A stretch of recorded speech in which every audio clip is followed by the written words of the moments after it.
bà mới tới khơi buôn túc bà đi chơi caประกวด pi គូផ្សេងគ្នាបាទនៅក្នុងឆ្នាំ2024បាទទស្សនវិជ្ជាបែបនេះបងប្អូនប្រហែលជាមិនទាន់ភ្លេចទេបាទការប្រកួតបាទដកកក្រើកហើយក៏ចងចាំមកដល់សប្តាហ៍ថ្ងៃបាទគឺជាការប្រកួតបាទទូក2គូបាទគូទី1នោះគឺជាទូកដែលមានឈ្មោះថាជ័យសំរោងដែលជះបាទជាទូករបស់រាជធានីភ្នំពេញបាទជាដៃគូជាមួយនឹងបាទចម្ពូវ័នសែនជ័យបាទសុខាមានរិទ្ធបាទក៏ជាទូករបស់រាជធានីភ្នំពេញដូចគ្នា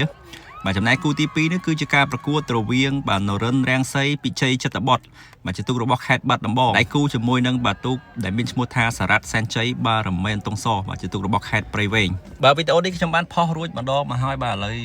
បាទនាំបងប្អូនមករំលឹកបាទហើយនឹងទស្សនាការប្រកួតបាទសារដើមឡើងវិញបាទហើយការប្រកួតនេះបាទពិតជាអស្ចារ្យមែនទែនសម្រាប់ខ្ញុំក៏ដូចជាបងប្អូនមួយចំនួនដែលគាត់បាទគាំទ្របាទនៅ idol រៀងខ្លួនណា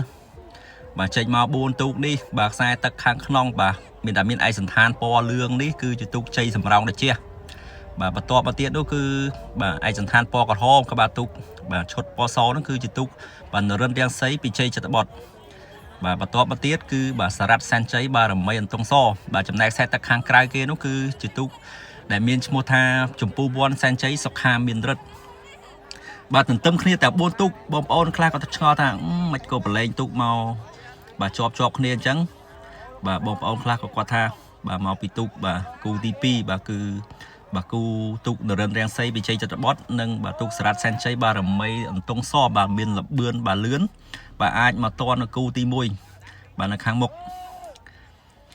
បាទយ៉ាងណាបាទការប្រកួតនេះបាទចាត់ទុកថាជាការប្រកួតដែលក៏ក្រើកបាទយើងអាចថាក៏ក្រើកជាងគេបាទនៅក្នុងឆ្នាំ2024ហើយនេះគឺជាការប្រកួតជើងទី1បាទជ័យសំរោងដែលជះក៏មិនធម្មតាបាទថ្មីត្បិតតឡើងបាទទូកបាទគូក្រោយមកតន់មែនប៉ុន្តែដូចមកដល់ត្រឹមហ្នឹងដូចចង់ត្រឹងបាទឥឡូវចូលដល់កងពាន់បាទទី2ជ័យសំរោងដែលជះនេះក៏បាទលបឿនគាត់ក៏ល្អដែរបាទមកតាមតន់តាំងពីបាទកងពាន់ទី1មកម្លេះប៉ុន្តែបាទនៅតែអមបាទបន្តគ្នាមករហូត